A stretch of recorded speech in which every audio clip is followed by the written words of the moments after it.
तो नमस्कार, मैं अनिल कुमार लक्ष्य जी के क्लासेस में आपका स्वागत करता हूं।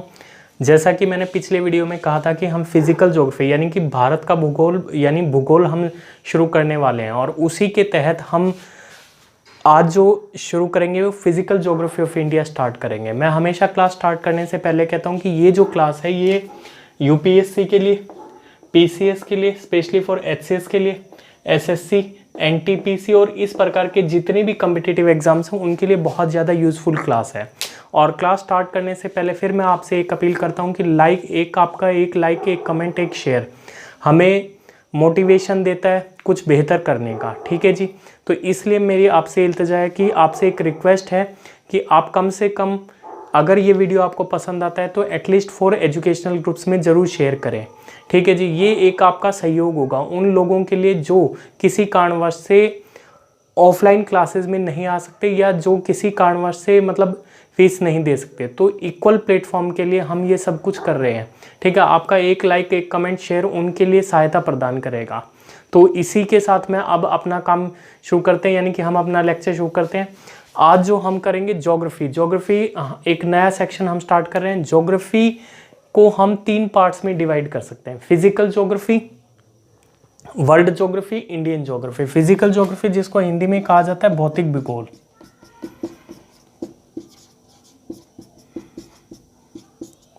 ठीक है जी, इसको कहा जाता है विश्व भूगोल, इसको कहा जाता है भारत का भूगोल।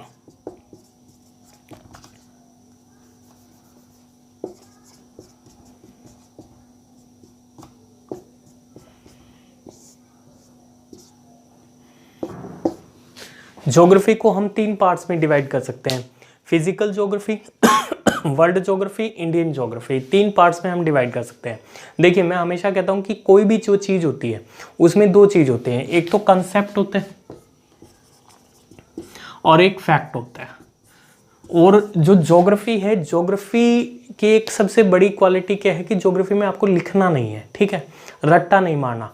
अगर आपने कंसेप्ट समझ लिया तो आप फैक्ट्स को निकाल सकते हैं। ठीक है जी, ज्योग्राफी समझो और समझाने का काम है। ठीक है, मुझे समझाना है और आपको समझना है। ठीक है जी, इसका काम ज़्यादा है बजाय कि इसको रटने की बजाय।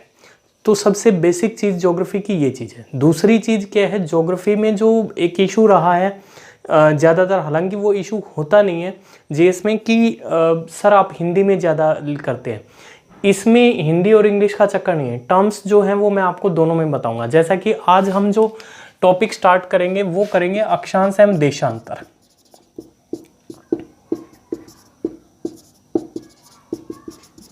अक्षांश एवं देशांतर, अक्षांश को कहा जाता है लैटिट्यूड और देशांतर को कहा जाता है लॉन्गिट्यूड। बस इतना हिंदी और इंग्लिश में डिफरेंस है, लेकिन जब मैं बात करूंगा तो मैं दोनों की जो वोकैब है वो आपको बता दूंगा, तो आपको किसी प्रकार की दिक्कत नहीं आएगी। लेकिन शुरू करने से पहले मैं फिर कहता हूं कि पहले हम सिलेबस डिस्कशन करते हैं कि पाठ्यक्रम क्या है। देखिए, जीएस में मैं हालांकि पहले भी बताता हूं कि जीएस में किसी भी चीज़ को एक बाउंड्री में नहीं बांधा जाता। GS is a vast subject, बहुत बड़ा सब्जेक्ट है जीएस। ठीक है, और ज्योग्राफी भी एक ऐसा सब्जेक्ट है कि जो बहुत बड़ा है। ज्योग्राफी की 2 चीज़ें, एक तो इसका लिंकेज हर सब्जेक्ट से है, एक चीज़। दूसरी चीज़, अगर आपको ज्योग्राफी समझ आ गई तो और सब्जेक्ट्स में आप बहुत अच्छी ग्रिप बनाएंगे। और ये जो क्लास है ये मैंने बताया कि जीएस के point of view pre plus means, यानी यूपीएससी और जो अदर पीसीएस सर्विस एग्जाम्स हैं स्पेशली फॉर एचसीएस, उनके जीएस में प्री में भी हेल्प करेगी और मेंस में भी हेल्प करेगी आपकी। ठीक है जी। अच्छा, दूसरी ये जो क्लास है ये मैंने अभी बताया कि एसएससी वगैरह के लिए, तो हम एक होलिस्टिक अप्रोच लेके चलेंगे ताकि सबको बेनिफिट हो। और आज फिर मैं कह रहा हूँ कि अब कोई भी एग्जाम ऐसा नहीं है कि हम उसको एक निश्चित दायरे में बांध सके कि इतनी तैयारी कर लीजिए आपका एग्जाम हो जाएगा। लेवल ऑफ जो मतलब जो लेवल है, क्वेश्चन लेवल जो है वो लगातार राइज होता जा रहा है।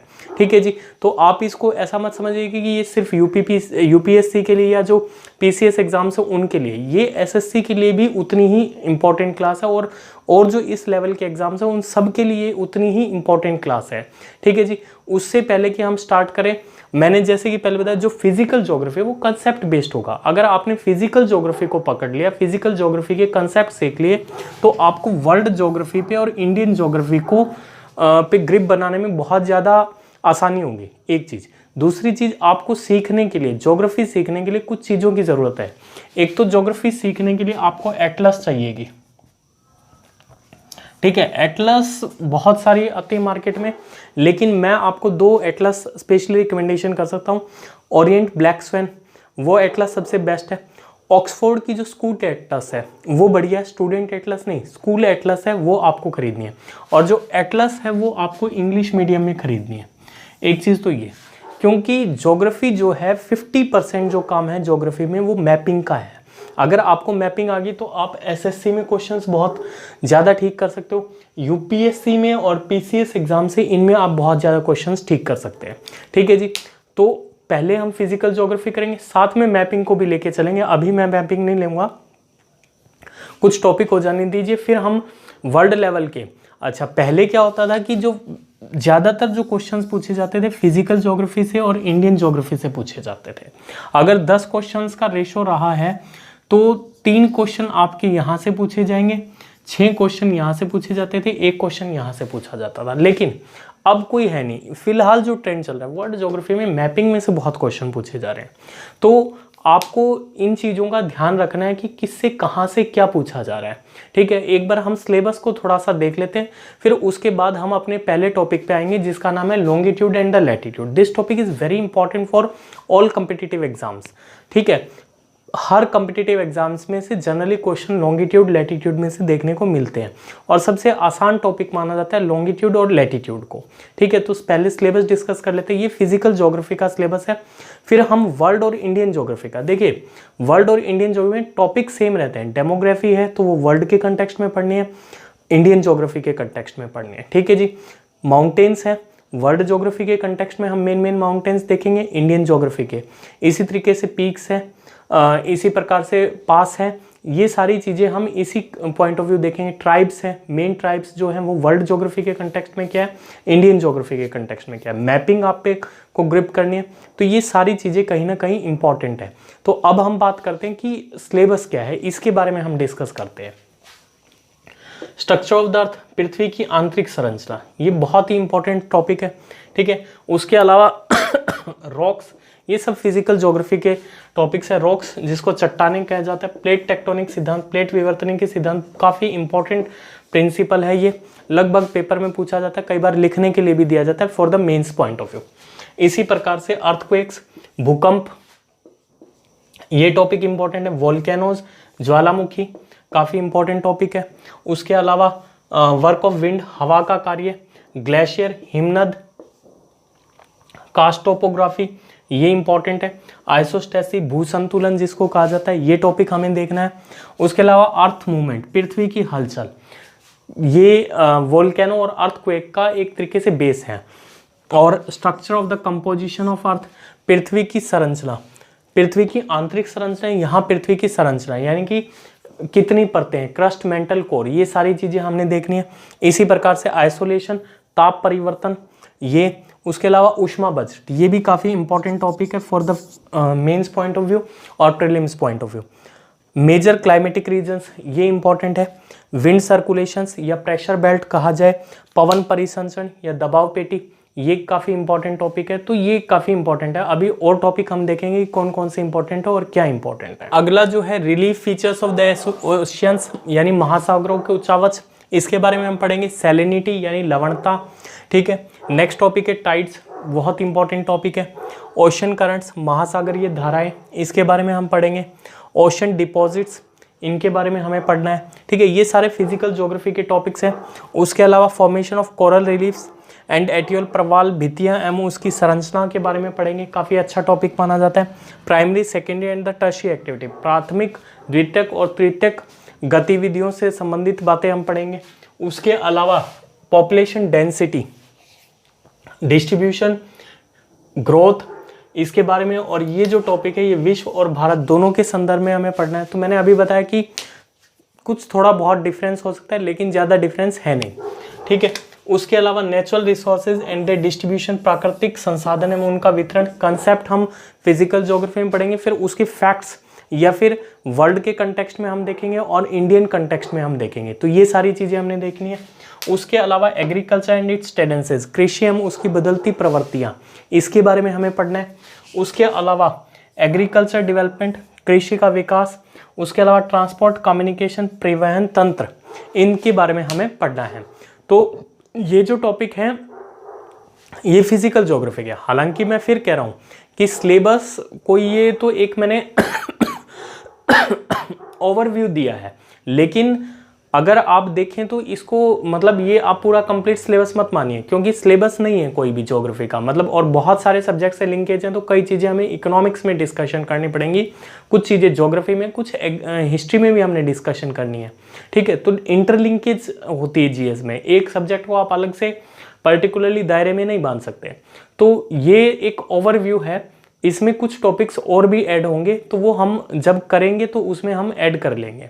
ठीक है जी, अब हम बात करते हैं कुछ और कॉमन टॉपिक्स जो वर्ल्ड के कंटेक्स्ट में भी पढ़ने हैं और इंडियन कंटेक्स्ट में भी पढ़ने हैं, तो उनके ऊपर और हम डिस्कशन करते हैं। देखिए, ये जो टॉपिक्स हैं ये हमने वर्ल्ड ज्योग्राफी के कंटेक्स्ट में भी पढ़ने हैं और इंडियन ज्योग्राफी के कंटेक्स्ट में भी पढ़ने हैं। ये कुछ कॉमन टॉपिक्स हैं।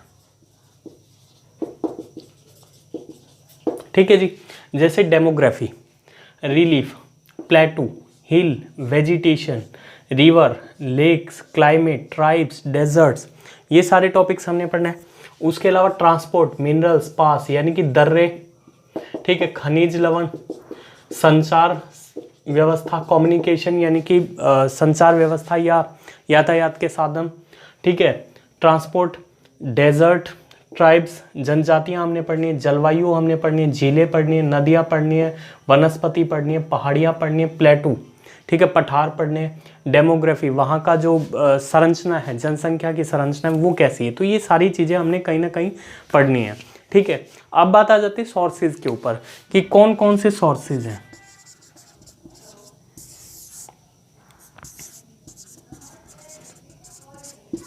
देखिए, सोर्सेज की बात करूं तो 6 to 12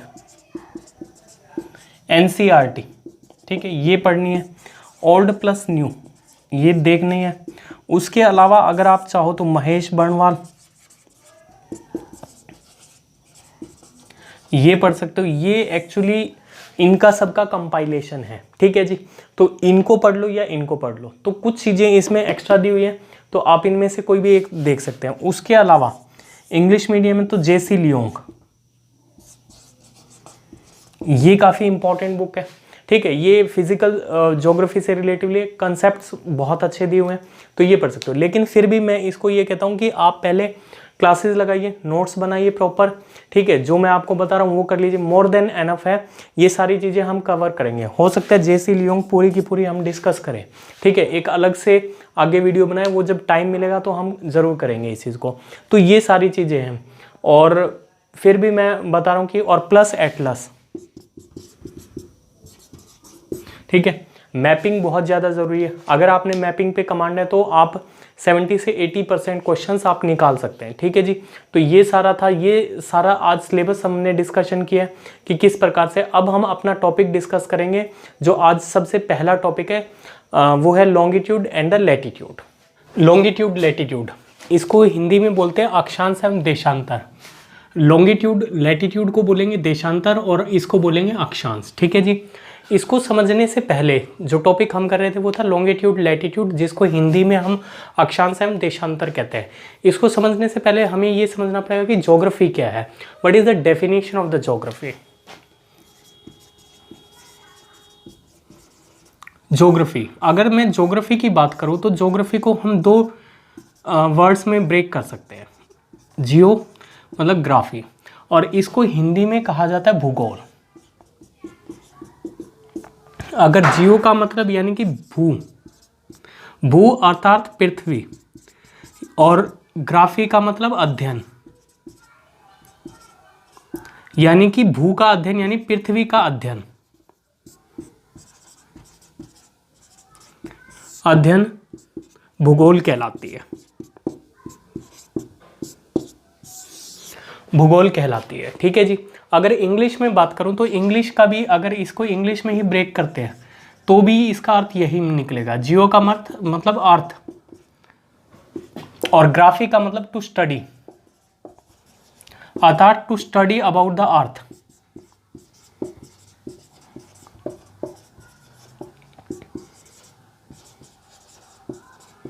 to study about the earth is known as the geography.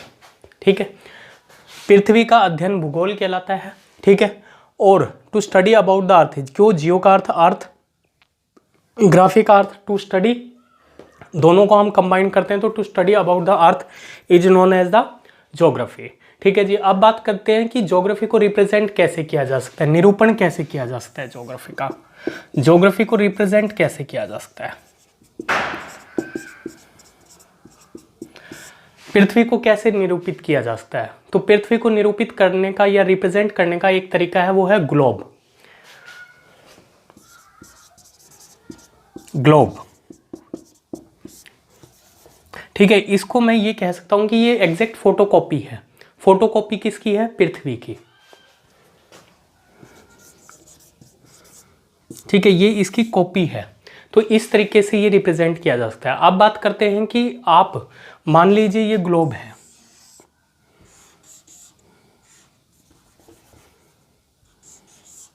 ये ग्लोब है। ठीक है, मान लीजिए आप कहां पर हैं, मान लीजिए आप कहां पे हैं, आप ऊपर हैं, नीचे हैं, दाएं हैं, बाएं हैं, आपकी पोजीशन को कैसे पता लगाया जाए, इस चीज के लिए हमें अक्षांश एवं देशांतरों की जरूरत पड़ती है।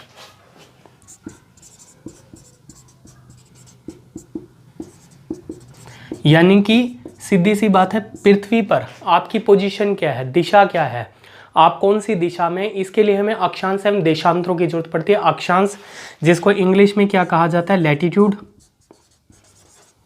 और इसे हम लॉन्गिट्यूड कहते हैं, इसकी जरूरत पड़ती है। अब इसको अक्षांश एवं देशांतरों को कैसे खींचा जाता है, इसके ऊपर हम अब बात करते हैं, और इसे 0 डिग्री अक्षांश भी कहते हैं।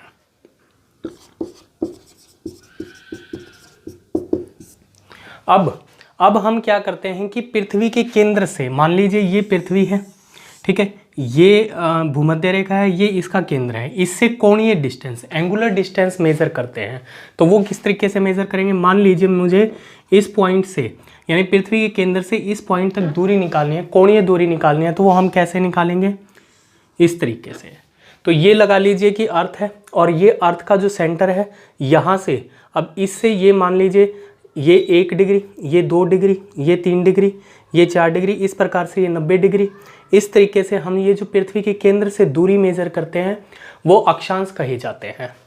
तो यानी कि यहाँ से इसकी जो कोणीय दूरी है, यहाँ से, और मान लीजिए ये इक्वेटर है, यहाँ से इसकी कोणीय दूरी 1 डिग्री, इसी प्रकार से यहाँ से इसकी कोणीय दूरी 10 डिग्री, यहाँ से इसकी कोणीय डिग्री 45 डिग्री, यहाँ से इसकी कोणीय दूरी 90 डिग्री।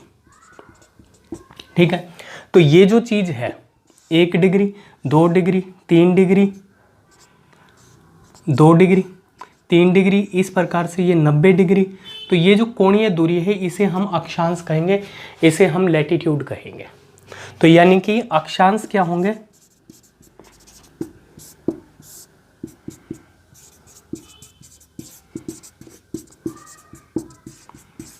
पृथ्वी से किसी स्थान की कोणीय दूरी, पृथ्वी के केंद्र से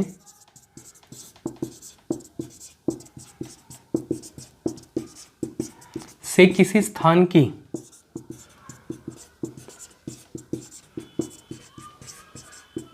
कोणीय दूरी, उसे हम अक्षांश कहते हैं, उसे हम अक्षांश कहते हैं। ठीक है, इसे इंग्लिश में लैटिट्यूड कहेंगे।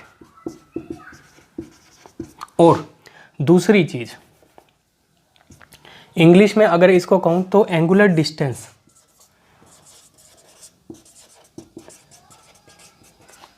From the centre of the earth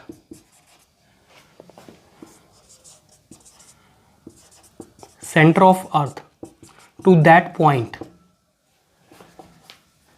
to a particular point,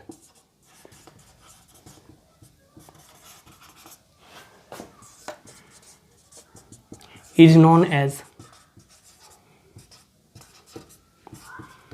latitude। तो ये इसकी कोणीय दूरी है जिसे हम अक्षांश कहते हैं। अब बात की हमने ये अक्षांश की, अब बात करते हैं अक्षांश और अक्षांश रेखाओं में फ़र्क होता है। एक होती है लैटिट्यूड और एक होती है लैटिट्यूड लाइन। तो लैटिट्यूड मैं बता चुका हूँ, that is the angular distance from the centre of the earth to that point is known as the latitude. ठीक है, अगर मैं मान लीजिए ये दूरी है,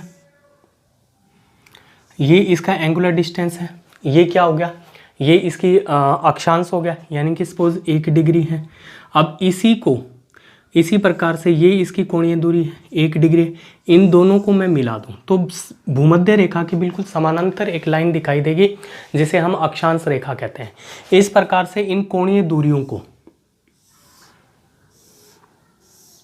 मिला दीजिए तो वो जो बोली जाएगी वो अक्षांश रेखा कही जाएगी।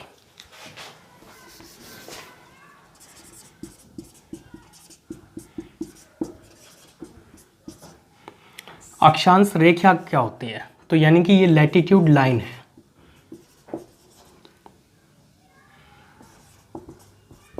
लैटिट्यूड लाइन है। ठीक है, ये लैटिट्यूड लाइन क्या करती हैं, these are the parallel to, यानी कि भूमध्य रेखा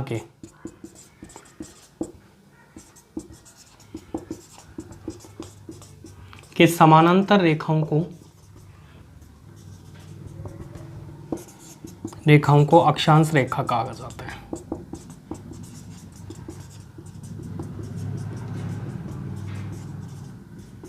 ठीक है, उनको अक्षांश रेखा कहा जाता है, लैटिट्यूड लाइंस कहा जाता है। ठीक है जी, तो these are the parallel lines, these are the parallel line which is parallel to equator, यानी कि पैरेलल लाइंस इक्वेटर के parallel line that is known as the latitude lines, यानी parallel to the equator lines which are parallel to the equator is known as the latitude lines.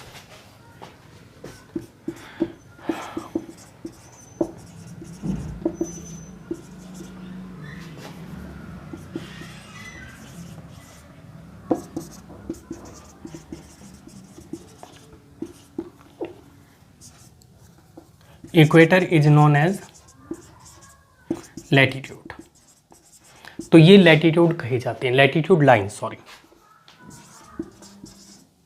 Lines ये कही जाती हैं।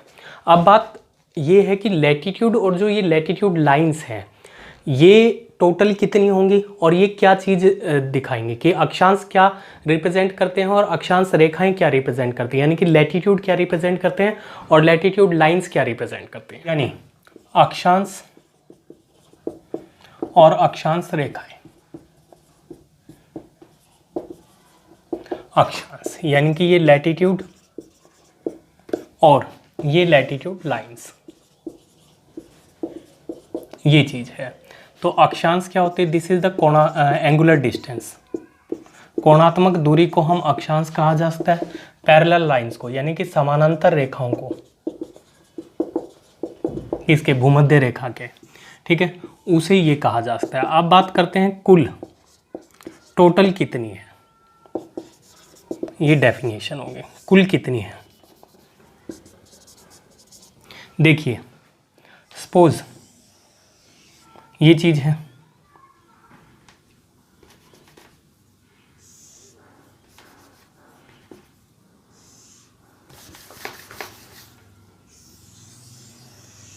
ये है, ये भूमध्य रेखा, यहाँ से 1 degree 2 degree 3 degree 4 degree 5 degree 6 degree इस प्रकार से चलते जाएंगे और ये कितने की आ जाएगी, 90 डिग्री के।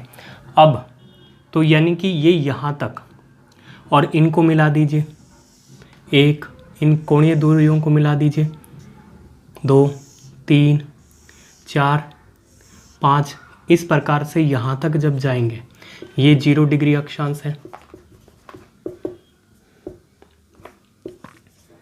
भूमध्य रेखा भी कहा गया है इसको विषुवत रेखा भी कहा गया, अभी मैंने बताया, और इक्वेटर भी कहा गया है इसको। ठीक है, ये चीज़ है। तो यानी कि यहाँ तक जो आएंगे, यहाँ तक 90 ये हो गई, इसी प्रकार से 90 ये हो गई। तो ये जो एंगुलर डिस्टेंस हैं ये टोटल कितने हो गए, 90 ये हो गए, 90 ये हो गए, प्लस 0 ये हो गया, तो यानी कि कुल कितनी हो गई, 90 प्लस में 90 प्लस में 1 यानी कि 181 हो गई। तो ये 181 है। इसी प्रकार से देखिए ये है अक्षांश। अगर मैं रेखाओं की बात करता हूँ 1 2 3 4, जैसे जैसे हम ऊपर की तरफ चलेंगे ये हो गया, और यहाँ पर आएंगे तो यहाँ पे तो सिर्फ बिंदु है, ठीक है, जिसको हम उत्तरी ध्रुव बोलते हैं, जिसको इंग्लिश में बोलते हैं नॉर्दर्न हेमिस्फेयर, नॉर्थ पोल, और इसको बोलते हैं साउथ पोल।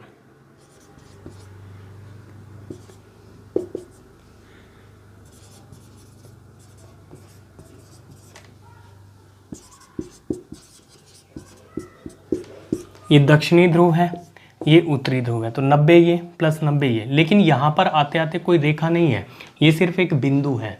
तो अगर अक्षांश रेखाएं पूछी जाती है तो ये बिंदु घटा दीजिए, ये बिंदु घटा दीजिए, कितनी हो जाएंगी, कुल 181 में से 2 घटा दीजिए 179, तो ये अक्षांश रेखाएं होंगे, ठीक है जी, ये हैं अक्षांश रेखाएं। अब बात करते हैं अक्षांश क्या रिप्रेजेंट करते हैं। अक्षांश किसी भी, अब मान लीजिए आपको सपोज आप यहाँ हैं और आपको ये बताना है कि आपका, कोई आपसे पूछता है आपका घर कहाँ है, तो आप एक रेफरेंस देते हैं कि मेरा घर फलाना जगह है, ठीक है, मान लीजिए मेरा सेक्टर 13 में है।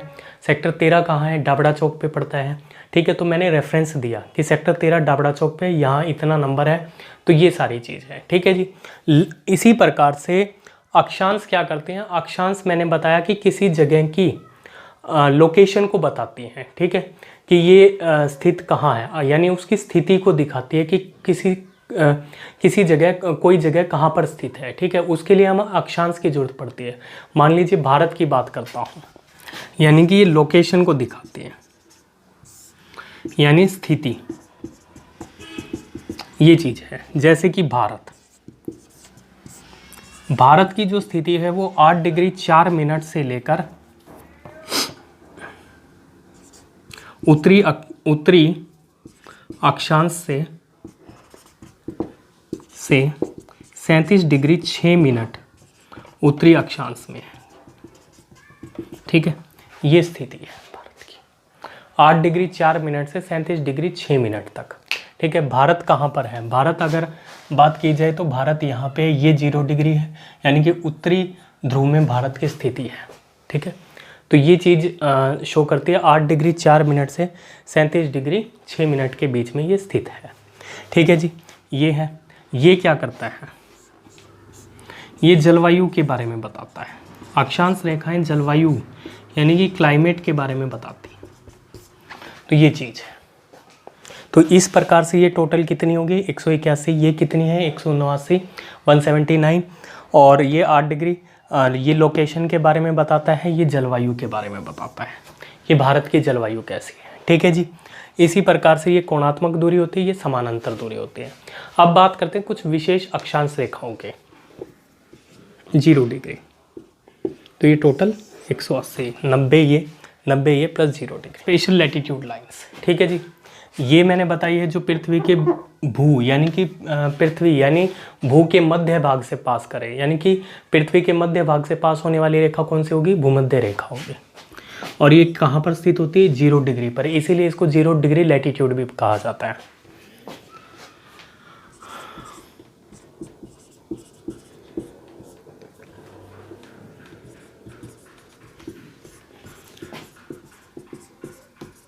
इसको हम विषुवत रेखा भी कहते हैं और 0 डिग्री अक्षांश भी कहते हैं, यानी 0 डिग्री लैटिट्यूड भी कहा जाता है। ये चीज़। दूसरी चीज़, इसे हम इंग्लिश में इक्वेटर कहते हैं। इसी तरीके से यहाँ पर ये जो होती है, यहाँ पर ये 23.5 डिग्री पर नॉर्थ में एक और रेखा होती है, ये कौन सी होती है, ये होती है कर्क रेखा।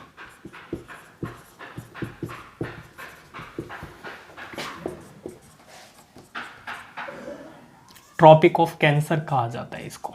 ठीक है जी। इसी प्रकार से 23.5 डिग्री साउथ, इसे क्या कहा जाता है? इसे कहा जाता है मकर रेखा।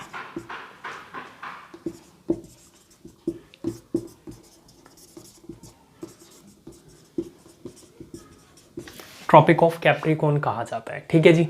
ये जो होता है ये अभी आपने को मैंने बताया भी है,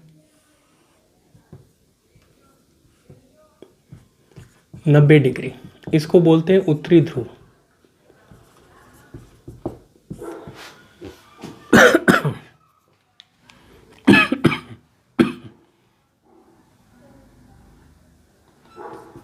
नॉर्थ हेमिस्फीयर, नॉर्थ पोल, इसको कहा जाता है दक्षिणी ध्रुव।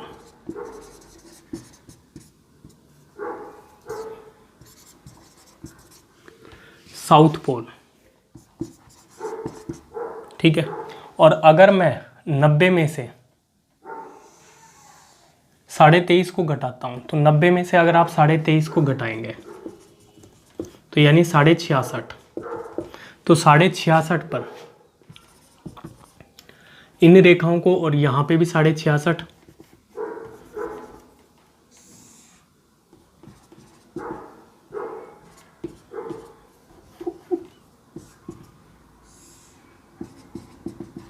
ये जो 66.5 है और ये जो 66.5 है, इनको कहा जाता है हिंदी में सह अक्षांश रेखा। इंग्लिश में इसको क्या कहा जाता है? आर्कटिक वृत्त, इंग्लिश में आर्कटिक सर्कल, ये कहा जाता है। इसको कहा जाता है आर्कटिक, एंटार्क्टिक, एंटार्क्टिक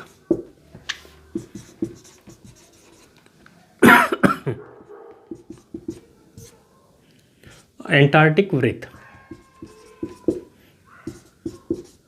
ये कहा जाता है। ठीक है। ये 90 डिग्री ये है। अब एक जो सबसे महत्वपूर्ण प्रश्न आता है वो ये आता है कि इस रेखा का जो निर्धारण है, ये जो 23.5 डिग्री नॉर्थ पर हमने कर्क रेखा कहा है इसे, और 23.5 डिग्री इसको हमने मकर रेखा कहा है, इसे 23.5 पे ही क्यों निर्धारित किया? इसे 30 डिग्री पर क्यों नहीं निर्धारित किया? इसे 23 डिग्री पर क्यों नहीं निर्धारित किया? इसे 25 डिग्री पर क्यों नहीं निर्धारित किया? तो इसके पीछे एक कारण है कि जो सूर्य है, सूर्य 23.5 डिग्री नॉर्थ पर और 23.5 डिग्री साउथ से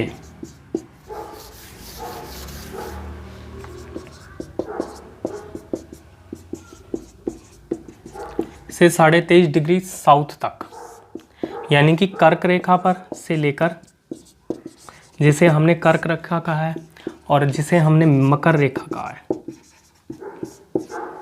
जिसको इंग्लिश में हमने कहा है ट्रॉपिक ऑफ कैंसर, और इसे हमने कहा जाता है ट्रॉपिक ऑफ कैप्रिकॉर्न। कौन कहा है? यहाँ पर वर्ष भर सूर्य जो है, यानी कि सूर्य की जो किरणें हैं वो इस 23.5 डिग्री नॉर्थ से 23.5 डिग्री साउथ तक वर्ष भर लंबवत पड़ती है, यानी कि यहाँ से लेके यहाँ तक ये लंबवत पड़ती है। इसीलिए हमने 23.5 डिग्री को जहाँ, यानी उत्तरी ध्रुव में जहाँ पे सूर्य की जो किरणें हैं वो लंबवत पड़ती हैं, यानी उस 23.5 डिग्री तक लंबवत पड़ती हैं, तो इसको हमने कर्क रेखा का नाम दिया। इसी प्रकार से साउथ में 23.5 डिग्री साउथ में जहाँ पर लंबवत पड़ती हैं, जहाँ तक लंबवत पड़ती हैं, उसको हमने मकर रेखा का नाम दिया। ठीक है जी। तो यानी कि यहाँ पर जो सूर्य की किरणें हैं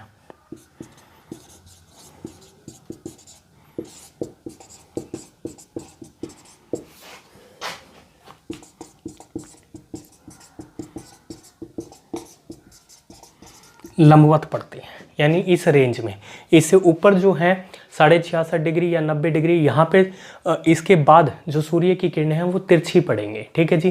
तो 23.5 डिग्री से लेकर 23.5 डिग्री नॉर्थ से लेकर 23.5 डिग्री साउथ तक ही सूर्य की किरणें लंबवत पड़ती हैं। इसीलिए हमने जो इन रेखाओं का निर्धारण है, कर्क रेखा का निर्धारण हमने 23.5 डिग्री नॉर्थ पे किया है, और जबकि मकर रेखा का जो निर्धारण है वो हमने 23.5 डिग्री साउथ पर किया है। तो इस प्रकार से ये चीज़ें हमने देखी। अब बात करते हैं अक्षांश रेखाओं की विशेषताओं की।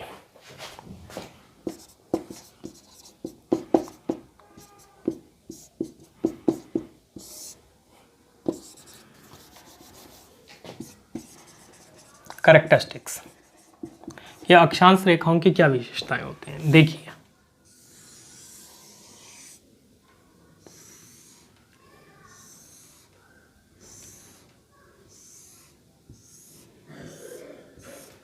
ये जो अक्षांश रेखाएं हैं, इन दो अक्षांश रेखाओं के बीच की दूरी को क्या कहा जाता है? इसको कहा जाता है कटिबंध, यानी कि जोन। कटिबंध जोन कहा जाता है, यानी कि दो अक्षांश रेखाओं के बीच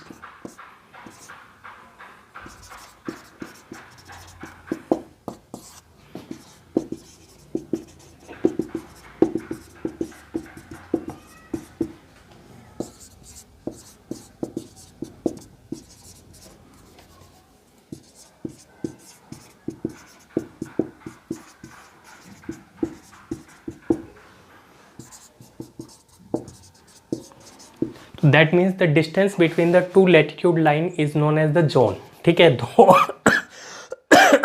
अक्षांश रेखाओं के बीच की दूरी को हम कटिबंध कहते हैं, अक्षांश कहते हैं, एक चीज। दूसरी चीज, ये दूरी होती कितनी है?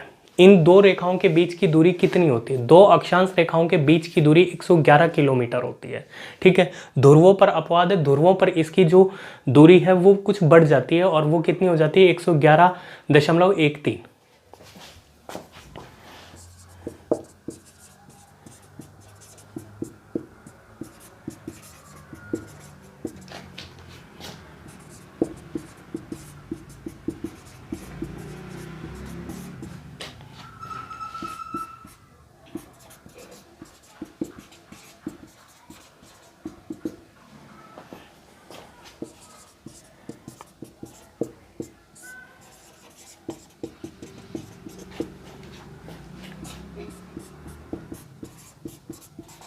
The distance between the two latitude line is 111 kilometer, while at the pole it is 111.13 kilometre, ठीक है जी। ये चीज होगी। दूसरी चीज, अक्षांश रेखाएं क्या निर्माण करती हैं? अक्षांश रेखाएं, अगर मैं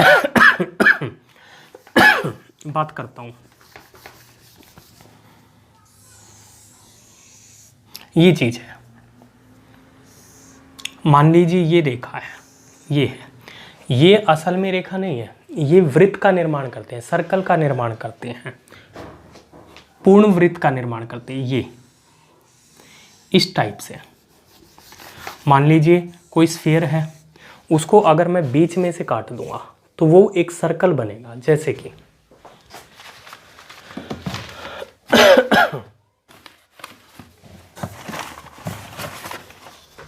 ये है। अब ये एक सर्कल है, ठीक है, ये अक्षांश रेखा है, यानी कि इसको ये क्या किस चीज़ का निर्माण करते हैं? अगर ऐसे ही मैंने बीच में से काट दिया और इसी प्रकार से इसका ऊपर का होगा जो मैंने निकाल दिया, तो ये किस चीज़ का निर्माण कर रहे हैं? पूर्ण वृत्त का निर्माण कर रही है, यानी कि कंप्लीट सर्कल का निर्माण करती है।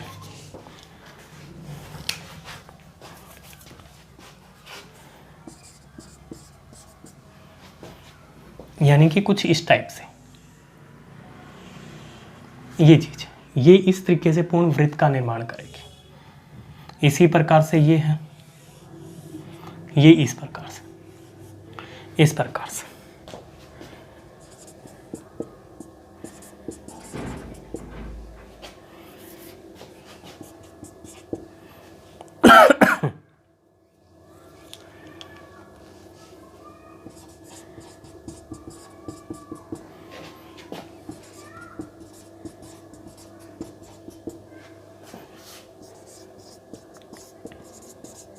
पूर्ण वृत्त यानी कि complete circle. That means the latitude lines makes complete circle, ठीक है जी, यानी कि अक्षांश रेखाएं पूर्ण वृत्त का निर्माण करते हैं। एक चीज तो ये। दूसरी चीज, अब इसी प्रकार से मान लीजिए जितनी भी रेखाएं होंगी, मान लीजिए ये है, ये रेखा है, ये रेखा है, ये है, ये किस चीज़ का निर्माण कर रहे हैं? पूर्ण वृत्त का। ये मैं अभी बता चुका हूँ। लेकिन जो भूमध्य रेखा है यानी कि इक्वेटर है, ये ग्रेटर सर्कल का निर्माण करते हैं, वृहत वृत्त का निर्माण करते हैं, क्योंकि इससे बड़ा वृत्त कोई नहीं होगा, ठीक है। जैसे जैसे आप जाओगे वृत्त का जो साइज है वो छोटा होता जाएगा, लेकिन जो भूमध्य रेखा होती है उस पर जो बनने वाला वृत्त होता है यानी कि जो पूर्ण वृत्त होता है वो वृहत वृत्त होता है, ठीक है जी। तो सिर्फ भूमध्य रेखा पर ही ग्रेट सर्कल का निर्माण होता है, केवल और केवल भूमध्य रेखा पर पूर्ण वृत्त का निर्माण होता है, सॉरी वृहत वृत्त।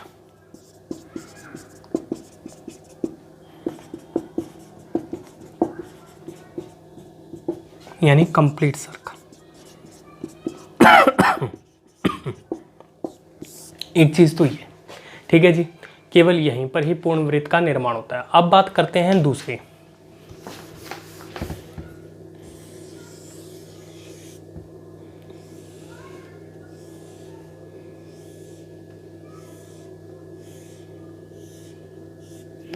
दो अक्षांश रेखाएं यानी दो अक्षांश रेखाओं के बीच की दूरी मैंने कहा था हमेशा समान रहती है। इनके बीच की दूरी यहाँ भी 111 किलोमीटर, यहाँ पर भी केवल ध्रुवों को छोड़कर। जबकि इनके ऊपर जो बनने वाले पूर्ण वृत्त हैं, ये जैसे भूमध्य रेखा से आप ध्रुव की साइड जाएंगे तो इनका जो साइज है वो घटता रहता है, ठीक है जी। तो यानी कि दो अक्षांश रेखाओं के बीच की दूरी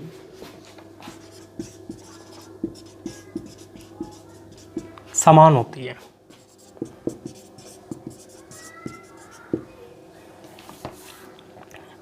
जबकि उन पर बनने वाले वृत्तों का क्षेत्रफल भूमध्य रेखा से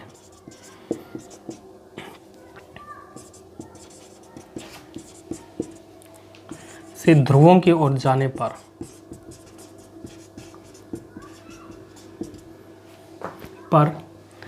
घटता जाता है। इंग्लिश में यानी कि the distance between the two latitude line is always same या कांस्टेंट, ठीक है, exception at the poles only. while the complete circle which are made by the latitude lines is decreases from equator to the area of the complete circle decreases from the equator to poles, ठीक है जी, ये चीज़ है। तो दो अक्षांश रेखाओं के बीच की दूरी समान होती है, जबकि उन पर बनने वाले वृत्तों का जो क्षेत्रफल है वो भूमध्य रेखा से ध्रुवों की ओर जाने पर घटता जाता है जी। आगे अक्षांश रेखाएं, लास्ट रेखाएं पृथ्वी पर ऊष्मा का वितरण शो करती है, का वितरण बताती है। यानी कि distribution of heat,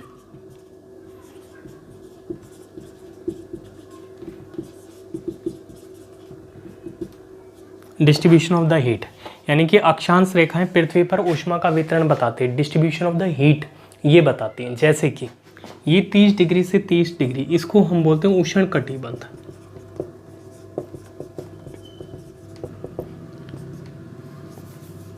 tropical zone,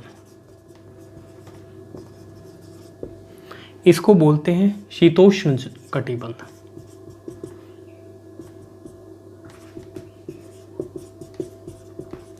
temperate zone,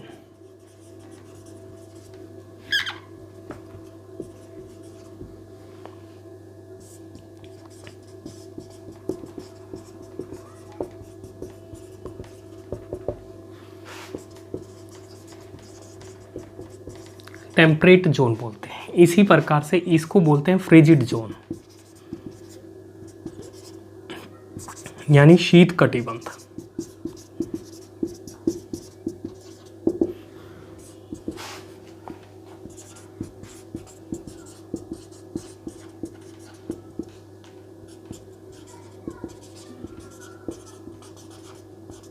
ये चीज है, तो इस प्रकार से ये सारी चीजें चलती हैं जी। ठीक है, तो ये था अक्षांश रेखाओं के बारे में कि किस प्रकार से ये अक्षांश रेखाएं हैं। अब बात करते हैं जो अक्षांश रेखाएं हैं वो दिन रात पे भी इफेक्ट डालती हैं। ठीक है जी, किस प्रकार से, जो ऋतु में परिवर्तन होता है वो भी इनकी वजह से होता है। ठीक है, और वो कैसे होता है कि सूर्य जहाँ पर सीधा पड़ेगा, सूर्य की किरणें जहाँ पर सीधा पड़ेंगे वहाँ पर क्या होगा, इस चीज़ को समझना है। वहाँ दिन रात में क्या अंतर होगा, ठीक है, वहाँ पर ऋतु क्या होगी, इन सब चीज़ों को हमें पढ़ना है। तो इसके बारे में अब हम जानकारी लेते हैं। देखिए, अक्षांश रेखाएं मैंने अभी बताई है कि अक्षांश रेखाएं क्या होती हैं, जिनको आप लैटिट्यूड लाइन कहते हो।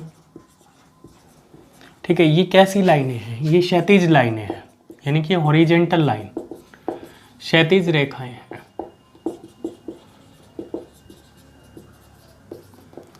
ये हॉरिजेंटल लाइंस हैं। ठीक है जी, अभी मैंने बताया कि सपोज ये पृथ्वी है, ये भूमध्य रेखा है, विषुवत रेखा भी कहा जा सकता है, 0 डिग्री अक्षांश भी कहा जा सकता है, यह 0 डिग्री लैटिट्यूड, ये हम कह सकते हैं। ठीक है जी, ये 23.5 डिग्री है, जिसको हमने कर्क रेखा कहा है। ये 23.5 डिग्री साउथ है, जिसे हमने मकर रेखा कहा है।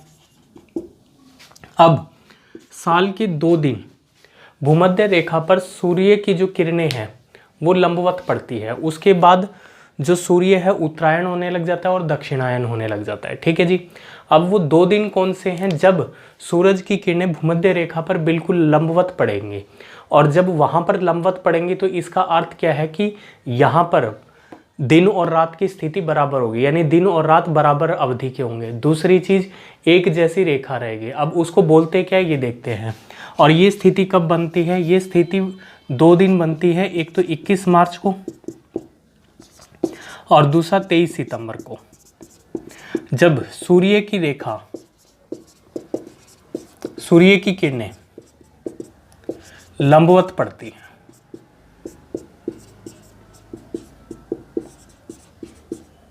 लंबवत पड़ती है। ठीक है जी, ये 21 मार्च और 23 सितंबर को, और इस 21 मार्च और 23 सितंबर को बोलते क्या हैं,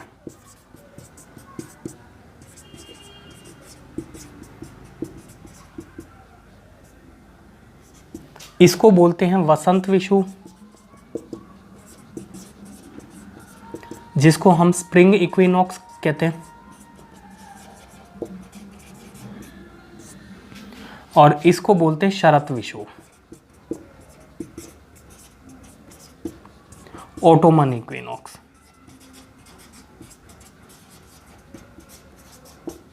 ये बोलते हैं। ठीक है, इसके बाद जैसे कि 21 मार्च के बाद सूरज उत्तरायण होने लग जाएगा, और 21 जून को जो सूरज की किरणें हैं वो यहाँ पर लंबवत पड़ेंगे, कर्क रेखा पर लंबवत पड़ेंगे। ठीक है जी, और इसी प्रकार उसके बाद तत्पश्चात वो 23 सितंबर को दोबारा से भूमध्य रेखा पर, यानी कि इक्वेटर पर सूरज की किरणें लंबवत पड़ेंगी, और उसके बाद ये दक्षिणायन होने लग जाएगा सूरज। और 22 दिसंबर को यहाँ पर मकर रेखा पर सूरज की किरणें लंबवत पड़ेंगे। और इन स्थितियों को क्या कहा जाता है, इस स्थिति को कहा जाता है जब 21 जून को सूरज की किरणें कर्क रेखा पर लंबवत पड़ती है, तो यानी यहाँ पर दिन की अवधि लंबी होगी और रात छोटी होंगी। और इसी प्रकार से 22 दिसंबर को जब सूरज की किरणें यहाँ पर लंबवत पड़ेंगी, मकर रेखा पर लंबवत पड़ेंगी, तो दिन की अवधि लंबी होगी दक्षिण गोलार्ध में, और रात की अवधि छोटी होगी। इस चीज़ को क्या कहा जाता है, इस चीज़ को कहा जाता है कर्क संक्रांति। और इस चीज़ को यहाँ पे कहा जाता है मकर संक्रांति, इंग्लिश में समर सॉलिस्टिस।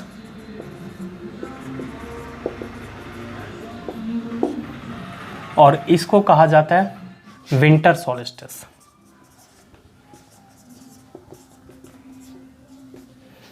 ये चीज, तो इस स्थिति को कहा जाता है कर्क संक्रांति यानी कि समर सॉलिस्टिस, और इसको कहा जाता है विंटर सॉलिस्टिस। जबकि 21 मार्च वाली स्थिति को, जो कि भूमध्य रेखा पर होती है, उसको वसंत विषु, स्प्रिंग इक्विनॉक्स, और इसे कहा जाता है 23 सितंबर शरद विषु यानी कि ऑटोमन इक्विनॉक्स। अब इन पे प्रभाव क्या पड़ते हैं जब ये स्थिति होती है? तो यहाँ पर प्रभाव ये होगा, पहला प्रभाव, दिन रात बराबर होंगे, बराबर, यानी कि day equal to night, day night equal कितने कितने के? 12-12 घंटे के, 24 घंटा, यानी कि 12 घंटे का दिन होगा, 12 घंटे की रात होंगे। ऋतुओं में समानता मिलेगी,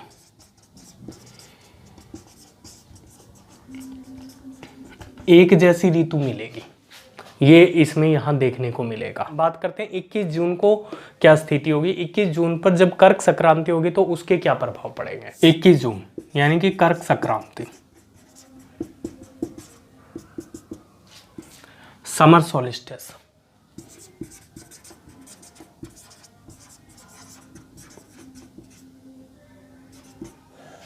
प्रभाव उत्तरी गोलार्ध,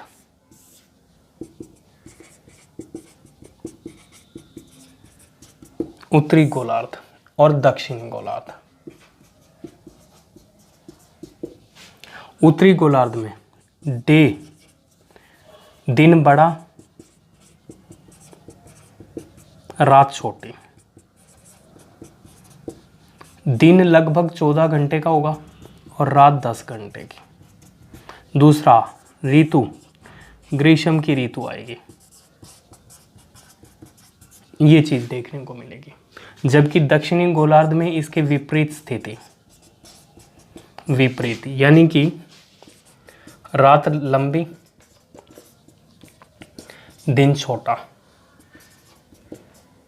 यानी ये 14 घंटे और ये 10 घंटे, और यहाँ शरद ऋतु, शरद ऋतु, ये चीज़ होगी। यानी कि यहाँ पे समर होगी तो यहाँ विंटर होगी, ठीक है, समर सीजन विंटर सीजन, तो ये स्थिति यहाँ पर देखने को मिलेगी। अब बात करते हैं 22 दिसंबर को क्या होगा। अब यहाँ दिन बड़ा मिला है तो यहाँ रात बड़ी मिली है, यहाँ रात छोटी मिली है, दिन छोटा मिला है, रात लंबी मिली है, दिन छोटा, ग्रीष्म ऋतु शरद ऋतु, तो ये चीज़ मिलेगी। अब बात करते हैं 22 दिसंबर को क्या स्थिति होगी। 22 दिसंबर दक्षिणी गोलार्ध, उत्तरी गोलार्ध, दिन बड़ा, रात छोटी, अवधि ग्रीष्म, ऋतु ग्रीष्म, दिन वही 14 घंटे का, रात 10 घंटे की। इसी प्रकार से यहाँ पे रात बड़ी, दिन छोटा, ऋतु शरद, शरद जो कि अब है। तो 22 दिसंबर को हमारे यहाँ सबसे छोटा दिन माना जाता है और रात सबसे बड़ी, उसके बाद दिनों में अंतर पड़ता है। तो इस प्रकार से ये था सारा अक्षांश।